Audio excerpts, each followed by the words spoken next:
Hello friends, welcome back to my channel angelinecreations. என்னடா 1 வீக்காக videos எதுவுமே போஸ்ட் பண்ணல அப்படின்னு சொல்லி யோசிச்சுட்டு இருப்பீங்க. கிட்ஸுக்கு எக்ஸாம்ஸ், அதுக்கப்புறமா ஊருக்கு வரத்துக்கு பேக்கிங்னு சொல்லி 1 வீக்காக ரொம்ப பிஸியாக இருந்தேன். இப்போ தான் வந்து டைமே கிடச்சிது. நாங்கள் எங்களோட ஹோம் டவுனுக்கு சம்மர் வெக்கேஷன் வந்திருக்கோம், சேலத்துக்கு வந்திருக்கோம்.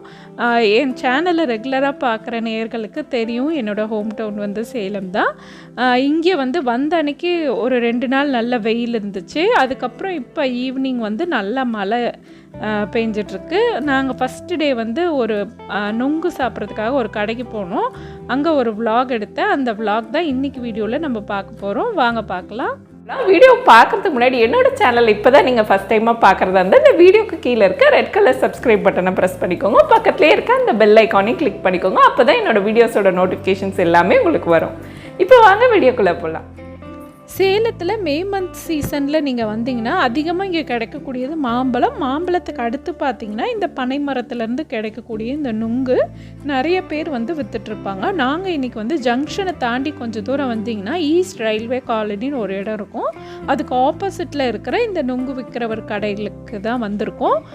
இங்கே பார்த்திங்கன்னா ஃப்ரெஷ்ஷாக நுங்கு கிடைக்கும். நல்ல மரத்துலேருந்து டெய்லியும் தள்ளிட்டு வந்து ஃப்ரெஷ்ஷாக வெட்டி விற்றுருவாங்க. அன்னன்னைக்கு கொண்டுட்டு வந்து அன்னன்னைக்கு விற்று முடிச்சுருவாங்க. ரொம்ப சூப்பராக இருக்கும் இந்த நொங்கு. இந்த நொங்கை வச்சு நான் இன்றைக்கி ஒரு பாயாசம் உங்களுக்கு செஞ்சு காட்ட போகிறேன். அந்த வீடியோவை பார்க்கறதுக்கு முன்னாடி இந்த நொங்கை பற்றின சில சுவாரஸ்யமான தகவல்களை இந்த அண்ணாட்ட கேட்டு தெரிஞ்சுக்கலாம். இந்த ரேஞ்சில் கண்ணாடி தெரியுதா? இது வந்து இங்கே அடுத்த ஸ்டேஜில் இருக்கும். கொஞ்சம் டைட்டாக இருக்கும், கொஞ்சம் முத்தலாக இருக்கும். இதை விட இன்னும் கொஞ்சம் முத்தலாகனா இது ஓரளவுக்கு முத்தி இருக்கும், கொஞ்சம் கண்ணாடி தெரியாத மாதிரி வரும். இது ஃபுல்லாக ஷைனிங்காக கண்ணாடி மாதிரி இருக்கும். இதை ஃபுல்லாக ஆச்சுன்னா லேட் ஆச்சுன்னா கிடையாது, பனமளமாக கடுக்காய் பனமளம் ஆயிடும். இதுக்கப்புறம் இந்த பழத்தை வந்து இறக்காமல் இருந்து பழுத்துக்குச்சுன்னா தான் அதை பழம் சேவாய் மணல், அதை வந்து சேவாயின்னு சொல்கிறோம். அதை எடுத்து சுட்டு தான் சாப்பிடணும். அதை சாப்பிட்டு அந்த கொட்டையை முடக்கி போட்டால் பனங்கிழங்கு வரும். அதை கிழங்கா வரும். பனங்கிழங்கிறது அதுதான். பனங்கிழங்கா இது அந்த மரத்தினுடைய கொட்டையை அதனுடைய நிதை எடுத்து போட்டால் இந்த இப்போ எடுக்கிறோம்ல நுங்கு, இதுதான் கொட்டை. இதையே வந்து இதை மறுபடியும் இங்கே உற்பத்தி பண்ணால் உளுந்து முளைச்சி வந்துச்சுன்னா கிழங்காயிடும். அது முளைச்சே விட்டுட்டா அந்த கிழங்கு அப்படியே மரமாக உற்பத்தி பண்ணி அப்படியே விட்டுட்டா அதே மரமாகிடும். பனைமரத்தை யூஸ் பண்ணி பனைமரம் அது 5 வருஷம் ஆகும். அது மரமாக ஆகிறதுக்கு 15 வருஷம், காப்பு வரத்துக்கு 15 வருஷம் ஆகும். தென்னை மரம் மாதிரிலாம் 2 வருஷத்துக்கு 1 வருஷத்துக்கு ஆகி வைக்கிறதா இருக்கும். 15 வருஷம். அவர் என்ன சொல்கிறாருன்னா, இந்த நொங்கு இலை நொங்காக பார்த்து எடுக்கிறதுக்கு அடியில் பார்க்கணும். அடியில் நல்லா ஷைனிங்காக இருந்தால் நொங்கு இலை நொங்குன்னு நமக்கு தெரியும். இப்போ பேசிக்கிட்டே அவர் இவ்வளோ நொங்கு உரித்து கொடுத்துட்டாரு. இதை வீட்டுக்கு எடுத்துகிட்டு போயிட்டு நம்ம பாயசம் செஞ்சிடலாம்.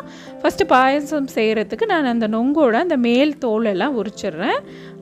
அதை கூட வந்து நான் ஒரு 20 பாதாம் மாதிரி ஊற வச்சு தோல் உரித்து வச்சுருக்கேன். இப்போ நொங்கை வந்து நல்ல இலை நொங்காக எடுத்து பாதியாக கட் பண்ணி வச்சுருக்கேன். கொஞ்சம் வந்து அரைக்கிறதுக்கும் கொஞ்சம் வந்து அப்படியே பீசஸாக போடுறதுக்கும்.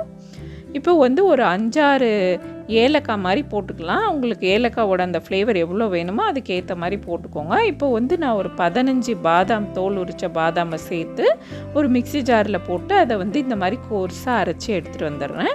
இது கூட வந்து நம்ம கட் பண்ணி வச்சுருந்த அந்த நொங்கு பீசஸையும் சேர்த்து இதை வந்து ஒரு பேஸ்ட்டாக அரைச்சி எடுத்துக்கிட்டேன். இது வந்து அந்த பாயசத்துக்கு ஒரு டேஸ்ட்டும் கொடுக்கும், திக்னஸும் கொடுக்கும். இப்போ வந்து 1 லிட்டர் அளவுக்கு திக்கான ஹெவி க்ரீம் பால் எடுத்துக்கோங்க. இதை வந்து பொங்க விட்டு ஒரு கொஞ்ச நேரம் கொதிக்க விடுங்க. அந்த பால் வந்து கொஞ்சம் திக்காக ஆகட்டும். ஒரு பாதியாக கொஞ்சம் ரெடியூஸ் ஆகிற மாதிரி கொஞ்சம் நல்லா திக்கானதுக்கு அப்புறமா நம்ம வந்து சர்க்கரை சேர்த்துக்கலாம். ஒரு 1/2 கப் அளவுக்கு சர்க்கரை நான் சேர்த்துருக்கேன். சேர்த்து இதை நல்லா கலந்து விட்டுருங்க. இந்த சர்க்கரை நல்லா கரைஞ்சி போகட்டும். இப்போ வந்து ஒரே ஒரு சிட்டிகை உப்பு சேர்க்கணும். நான் வந்து பிங்க் சால்ட் சேர்க்குறனால கலர் வந்து வேறு மாதிரி இருக்குது. இந்த உப்பு ஒரு சிட்டிகை நம்ம பாயசத்தில் சேர்க்கும் போது தான் அந்த பாயசத்தோட அந்த இனிப்பு டேஸ்ட் வந்து நமக்கு கரெக்டாக தெரியும். இல்லைன்னா எவ்வளோ நீங்கள் சர்க்கரை போட்டாலும் உங்களுக்கு இனிப்பே இல்லாத மாதிரி தெரியும்.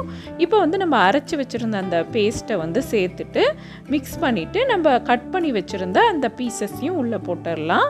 இந்த பாயசம் வந்து ரொம்ப குவிக்காக செஞ்சிடலாம், ரொம்ப ஈஸியும் கூட. பீசஸை போட்டுட்டு நம்ம மீதி அந்த ஊற வச்சுருந்த பாதாமியும் கொஞ்சம் பிஸ்தாவையும் கட் பண்ணி பொடியாக சேர்த்துட்டேன். சேர்த்ததுக்கப்புறம் இதை நல்லா கலந்து விட்டுடலாம். கலந்து விட்டுட்டு அந்தாண்ட ஒரு அடுப்பில் வந்து ஒரு 2 டேபிள் ஸ்பூன் நெய் சேர்த்துட்டு முந்திரியை வந்து வறுத்து இதில் சேர்த்துடலாம். இது கூட வந்து நீங்கள் கண்டென்ஸ்டு மில்க் சேர்க்கலாம் அல்லது வந்து குங்குமப்பூ சேர்க்கலாம். பட் எதுவுமே இல்லாமல் ப்ளெயினாக இப்படி சாப்பிட்றது வந்து ரொம்பவே டிஃப்ரெண்ட்டாக டேஸ்ட்டாக இருக்கும். இதை சூடாகவும் சர்வ் பண்ணலாம். நீங்கள் இதையே ஃப்ரிட்ஜில் வச்சு சில் பண்ணியும் சாப்பிட்லாம். கீர் மாதிரி ரொம்ப சூப்பராக இருக்கும். ரொம்ப சிம்பிளான ஈஸியான இந்த நுங்கு பாயசத்தை ட்ரை பண்ணிவிட்டு எப்படி வந்ததுன்னு கமெண்ட் செக்ஷனில் சொல்லுங்கள். இந்த வீடியோ உங்களுக்கு பிடிச்சிருந்தா லைக், கமெண்ட், ஷேர் மற்றும் ஏஞ்சலின் கிரியேஷன் சேனலுக்கும் சப்ஸ்கிரைப் பண்ணுங்கள். தேங்க்ஸ் ஃபார் வாட்சிங்.